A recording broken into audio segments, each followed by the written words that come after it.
Welcome to Charleston, and yes, it really is that close. It's a very walkable town. Unlike Boston, there's nothing in the harbour. Fleet Landing is the only place on the water to get refreshment. Once you walk across the bridge, you're at the Customs Building, and behind the Customs Building is the main street, Market Street, which runs all the way through the town. As you step off the ship, they'll give you a map, and that is the easiest way to see this town, walking around it. Market Street is the main street in Charleston, and it's quite long, so it'll keep you busy for a long while. Let's explore the rest of Charleston. A great way to see Charleston is on a carriage tour. What do you see on your tours? So the way we work here in Charleston is that we've got 98 historic blocks here in the historic district of Charleston. So it's impossible to see all of Charleston in just 1 hour. So what the city does is they break us apart into 5 zones. But you will always be in the historic district, so some of the things you'll see, we've got the Old City Jail, you'll see Rainbow Row sometimes. You can see a lot of the historic homes down there, you see a lot of the house museums, and some routes go to the Battery as well. The carriage ride costs $26 for an adult and $16 for a child, or you can book them on Doris Visits. I feel like I'm in Abbey Road.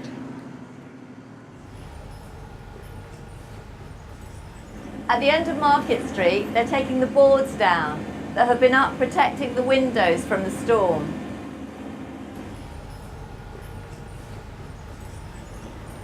Look at these beautiful old gas lights outside Planters Inn.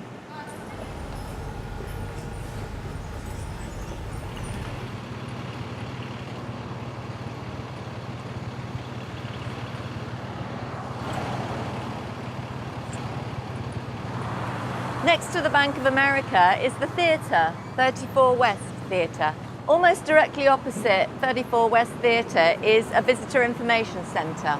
The guidebook Charleston Ware is a lot better than the map they give you outside the ship, which seems to be just a catalogue of churches, and that's why Charleston's named the Holy City. They've got more churches than Rome. This house was built in 1807. This feels exactly like what you'd expect a South American house to look like, with a big veranda and a swinging chair. We're in Marion Square, and this is a monument to J.C. Calhoun, who was a very important man in the South. He did not want the slaves to be free.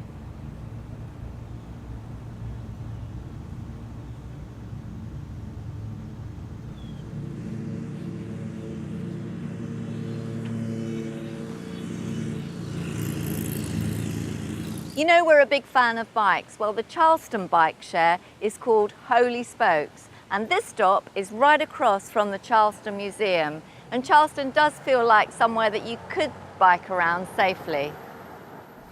The Charleston Museum is called America's first museum. It was established in 1773 and is the oldest museum in America. Entry is $12 and it's open from 9 a.m. If you were looking for Joseph Manigault House, you'd think you were looking for something like that with the verandas, but no, it's this. It's a brick-built house. It's one of the first examples of federal architecture. It was built in 1803. Tours begin on the porch here about every half an hour. The house reflects the lifestyle of a very wealthy rice planting family that lived here, and the African-American slaves that lived here with them. Just next to the Charleston Museum in Ragg Square is the Second Presbyterian Church of Charleston, another absolutely beautiful building. A couple of things to put on your walking tour would be the old Exchange House, where slaves were sold, and the Slavery Museum, and they're both over that side. And remember, 40% of the slaves that came to America came into Charleston. We're walking the other way down Meeting Street now. We've passed Market Street. We're going to pass the Gibbs Museum of Art, and we're going to try and find the Slavery Museum.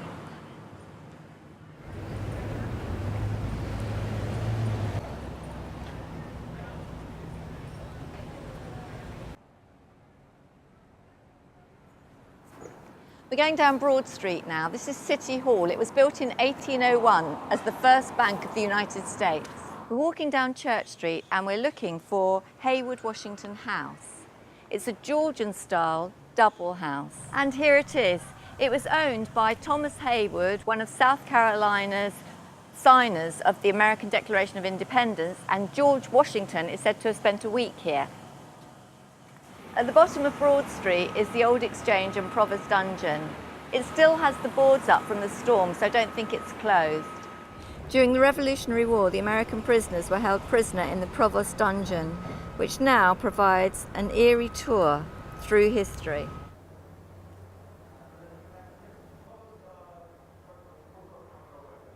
Outside this building is where they had the slave auctions.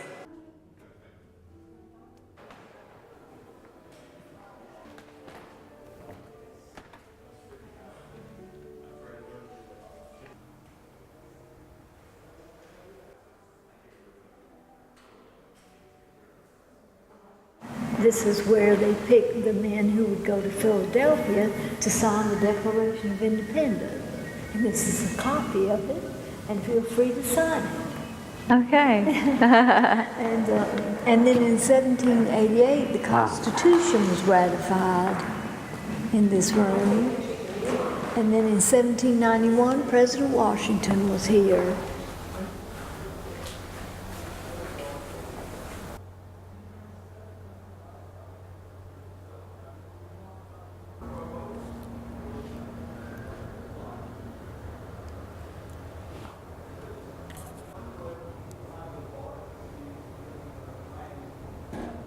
The Exchange building was built on top of the seawall. You would have filled it in like over here. Several deputy collectors working under the British customs officials. We confiscated the tea. We didn't dump it into the harbor. And we stored it right here in this very cellar that we're in right now. And kept it for about 3 years, as it turned out. And then sold the tea to raise money for the American Revolution. The Boston Tea Party gets all the glory. Yeah. To be sure, there were about 10 different tea parties that happened along the various colonies along the Atlantic seaboard. Seated there, that would be Thomas Hayward Jr., and his home is just 2 blocks away. Yeah, we saw that. Yep. Yeah. Rainbow Row is the largest cluster of the oldest Georgian buildings in America, and it's right next door to the old Exchange and Provost Dungeon. Not far from Rainbow Row is the old Slave Mart Museum. Charleston was a very active port. So, As you can see, they're still clearing up from the hurricane, and there are sandbags in the doorways, and that's because we're in the lowlands and they're in great danger of flooding. Follow us on Twitter or Facebook and book your holiday through us on our website.